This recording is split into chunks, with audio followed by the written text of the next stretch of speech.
قبائلی علاقے مقامی صوبے کے گورنر اور پولیٹیکل ایجنٹ کی وساطت سے براہ راست صدر مملکت کے زیر نگرانی ہیں۔ پاکستان کے قبائلی علاقے، جنہیں علاقہ غیر بھی کہا جاتا ہے، کسی صوبے کا حصہ نہیں ہیں۔ یہ وفاق کے زیر انتظام قبائلی علاقے کہلاتے ہیں۔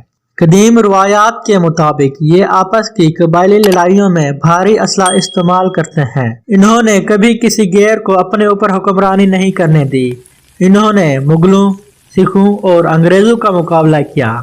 ان قبائلی علاقوں نے پاکستان میں شامل ہونے کا فیصلہ اس وقت کیا تھا جب قائد اعظم محمد علی جناح نے انہیں اس بات کی یقین دہانی کرائی کہ ان کی رسم و رواج اور طرز زندگی میں کسی قسم کی مداخلت نہیں کی جائے گی۔ ان علاقوں میں صرف چند ایک وفاقی قانون کا اطلاق ہوتا ہے اور یہ بڑی حد تک خود مختار ہیں۔ ان علاقوں میں فیصلہ کرنے کا اختیار جرگے کو حاصل ہے۔ ان قبائلی علاقے ذات کو انگریزی میں فاٹا کہا جاتا ہے، جو فیڈرل ایڈمنسٹرڈ ٹرائبل ایریاز کا مخفف ہے۔ قبائلی علاقوں کے رقبے کو مختلف حصوں میں تقسیم کیا گیا ہے۔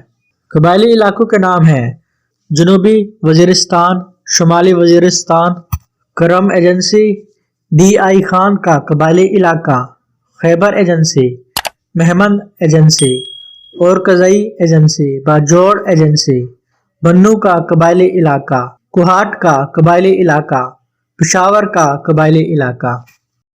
قبائلی علاقوں کے نام اور ان کا رقبہ۔ جنوبی وزیرستان، اس کا رقبہ ہے 6620 مربع کلومیٹر۔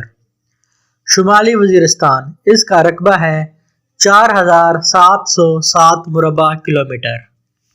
کرم ایجنسی، اس کا رقبہ ہے 3380 مربع کلومیٹر۔ ڈی آئی خان کا قبائلی علاقہ، اس کا رقبہ ہے 3229 کلومیٹر۔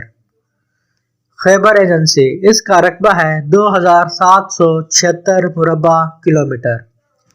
مہمند ایجنسی، اس کا رقبہ ہے 2296 مربع کلومیٹر۔ اورکزئی ایجنسی، اس کا رقبہ ہے 1538 مربع کلومیٹر۔ باجوڑ ایجنسی، اس کا رقبہ ہے 1290 مربع کلومیٹر۔